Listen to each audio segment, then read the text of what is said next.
At the beginning, there was nothing dramatic about us. No chaos. No warning signs that would later make sense. We met the way most people do, casually, without expectations. Two lives crossing paths at a moment that felt ordinary, but later proved to be anything but.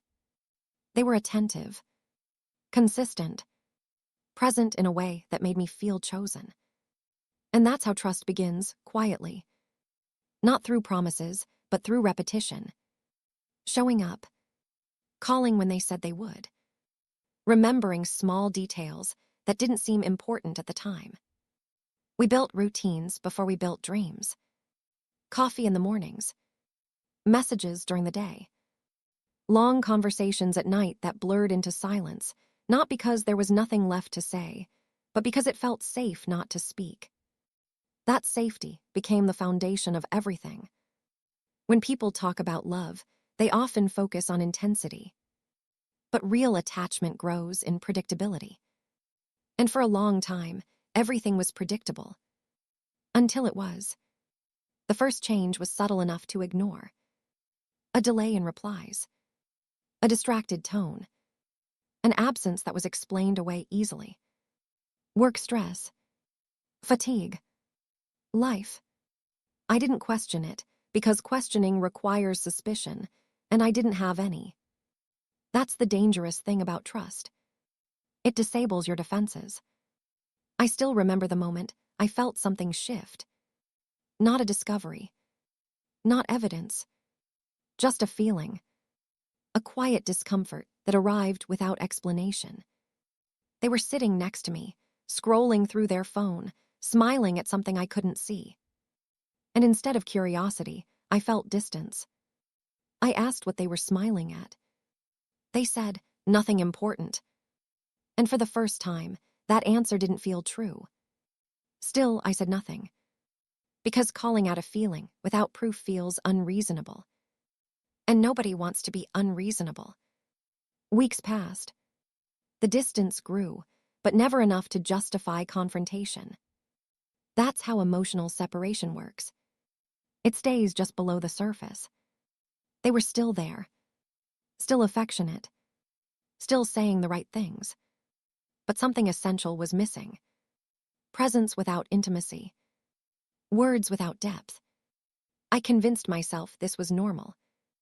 Relationships evolve. People change. What I didn't realize was that change was already happening, just not in the direction I thought. The truth didn't arrive suddenly. It leaked into my life slowly. A name mentioned too casually. A notification that disappeared too quickly. A story that didn't align with what I already knew. Each detail alone meant nothing. Together, they formed a pattern. Patterns are impossible to ignore once you see them. One night, long after midnight, I woke up to the sound of a phone vibrating. Not next to me, but across the room. They had left it charging there, something they never did. The screen lit up with a message preview. Just one line. Enough to understand everything. There was no dramatic confrontation. No shouting. No denial. Just silence. The kind of silence that confirms what words no longer need to. They sat down across from me. And without looking me in the eyes, they said the sentence that changes every relationship forever. It didn't mean anything. That sentence doesn't bring comfort. It brings clarity. Because if it meant nothing, then the betrayal meant everything. They explained it the way people often do. It wasn't planned. It wasn't serious. It was a mistake. They said it happened during a period when they felt disconnected. Lonely. Confused. As if confusion excuses deception. I listened without interrupting. Not because I agreed, but because something inside me had gone quiet. Shock doesn't always scream. Sometimes it withdraws. I asked one question. How long? They hesitated. That hesitation lasted longer than any answer could. Time changes meaning when it's hidden. Days become lies. Weeks become betrayal. Months become a parallel life. When they finally told me, I realized I wasn't just hurt. I was replaced. Not physically, emotionally. Someone else had been receiving the honesty that once belonged to me. That realization stayed long after the conversation ended. I didn't leave immediately. People rarely do. Not because they forgive easily, but because the mind needs time to catch up with the truth. I stayed while they apologized, while they promised transparency, while they swore it would never happen again. And for a moment, I almost believed them. Because hope is louder than reason when you're afraid of loss. But trust doesn't reset. It fractures. Every message became suspicious. Every delay became a possibility. Every smile felt like a question. I wasn't in a relationship anymore. I was in surveillance. That's when I understood something crucial. Infidelity doesn't end when the affair ends. It ends when trust dies. And trust was already gone. After that conversation, life didn't collapse all at once. It cracked. Slowly. Quietly. In ways that were invisible to everyone else. On the surface, things looked almost normal. We still lived in the same space. Still shared meals. Still spoke politely, carefully, as if fragile objects surrounded us. But something fundamental had changed. Every interaction felt staged. Every smile felt rehearsed. They tried to be better. More attentive. More open with their phone. More verbal about their feelings. But transparency after betrayal doesn't feel like honesty. It feels like damage control. I noticed how often they checked my reactions. How they paused before answering simple questions. How their explanations came too quickly, too smoothly. Truth doesn't need decoration. One evening, I asked them something small. Where they had been that afternoon. They answered instantly. Too instantly. And in that moment, I knew. Not because the answer was wrong, but because it was prepared. That's when I realized I wasn't waiting for the truth anymore. I was waiting for confirmation of what I already knew. People think the worst part of betrayal is discovering the affair. It's not. The worst part is realizing that the person you trusted is capable of lying calmly while looking directly at you. That changes how you see everything. I started noticing things I had ignored before. How they avoided certain topics. How certain names never came up anymore. How their version of events shifted slightly each time I asked. Not enough to be obvious. Just enough to be unstable. I confronted them again. This time, there was no anger in my voice. Only exhaustion. I asked if there was more I didn't know. They said no. I asked if the truth I had now was complete. They said yes. And for a brief moment, I considered accepting that. Not because it felt right, but because I was tired of searching. That's how people stay in broken relationships. Not because they believe, but because they're drained. Then, weeks later, the second truth appeared. Not by accident. Not through suspicion. Through honesty from someone else. A message arrived from a number I didn't recognize. At first, I ignored it. Then I read it. It was short, carefully written, and devastating. The person introduced themselves quietly. Said they didn't know how to start. Said they thought I deserved to know. They weren't the first affair. They weren't even the last. There had been a pattern. A cycle of connection, secrecy, justification. And suddenly, everything made sense. The distance. The emotional inconsistency. The practiced explanations. This wasn't a mistake. It was a system. I confronted them one final time. This time, there was no denial. Just collapse. They cried. They admitted more than I had asked for. They told me about loneliness, validation, fear of commitment. They said they never meant to hurt me. But intent doesn't erase impact. I listened until there was nothing left to say. And then I stood up. Not dramatically, not angrily, just decisively.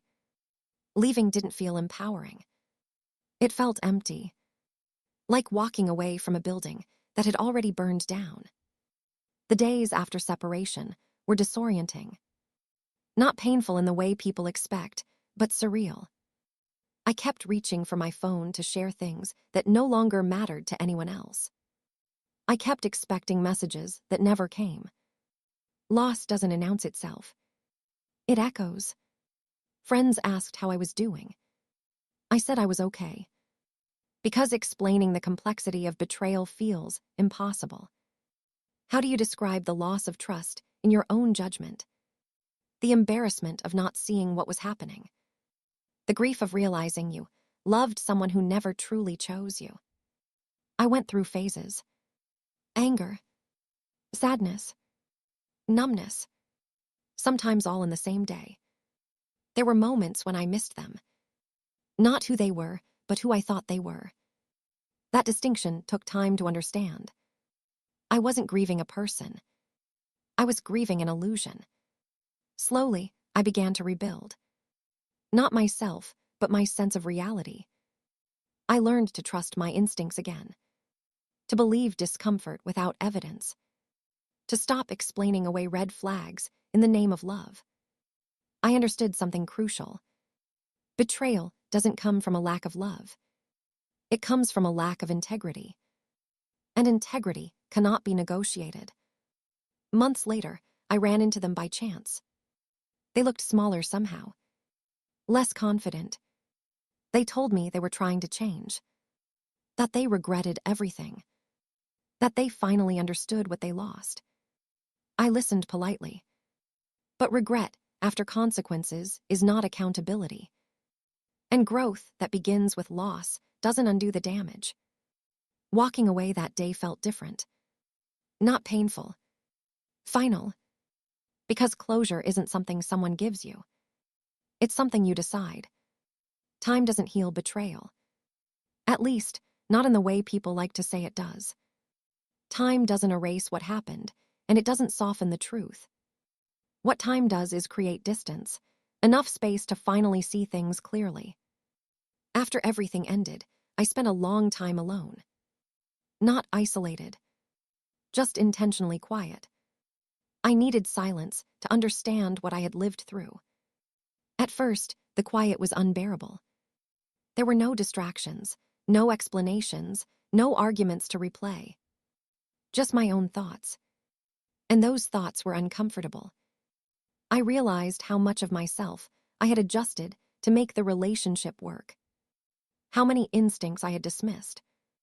How often I chose peace over honesty. Not because I was weak, but because I believed love required sacrifice. What I learned is that love doesn't ask you to disappear. It doesn't require you to doubt your reality. And it never demands silence in the face of disrespect. There were moments when I questioned myself deeply. How did I not see it sooner? How did I stay once I knew something was wrong? But self-blame is a trap betrayal leaves behind. It convinces you that awareness should have been immediate. That strength should have arrived instantly. That leaving should have been easy. None of that is true. Healing doesn't follow a timeline. And clarity doesn't arrive on command. What mattered was that I eventually chose myself, even if it took time. I started paying attention to how my body reacted to people. Who made me tense? Who made me feel calm? I learned that trust is not built on words, but on consistency. On alignment between what someone says and what they do, especially when no one is watching. I also learned that betrayal isn't rare. It's common. What's rare is accountability. What's rare is honesty, when honesty has consequences. What's rare is choosing integrity, when secrecy would be easier. For a long time, I feared intimacy. Not because I didn't want connection, but because I didn't want confusion again. Slowly, I allowed people back into my life. carefully, deliberately, and I noticed something. The right connections don't require you to monitor, question, or guess. They feel stable, not exciting in a chaotic way. Secure, not intense. Intensity can be addictive, but safety is sustainable. I stopped romanticizing struggle. Stopped believing that love has to hurt to be real. Love can be calm. Love can be boring in the best way. Love can exist without anxiety. Sometimes people ask me if I would ever forgive them. Forgiveness is misunderstood. It's not reconciliation. It's not forgetting. And it's not excusing what happened. Forgiveness is simply choosing not to carry resentment forever. And even that is optional. What matters more than forgiveness is boundaries. I don't wish them harm, but I don't wish them access to my life either. Some doors close quietly, and that's okay.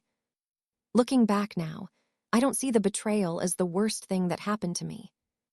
The worst thing would have been staying, knowing what I knew, and betraying myself. Pain teaches lessons comfort never could. It taught me that being alone is better than being lied to. That peace is better than potential. That clarity is better than hope built on excuses. And most importantly, it taught me this. You can love deeply and still walk away. You can care and still choose distance. You can lose a relationship and find yourself. Betrayal doesn't define you. It reveals you. It shows you where your limits are, what you will tolerate, and who you become when trust is taken from you. I am not grateful for what happened, but I am grateful for who I became after. Because now, I don't chase certainty in others. I build it in myself. And that changed everything.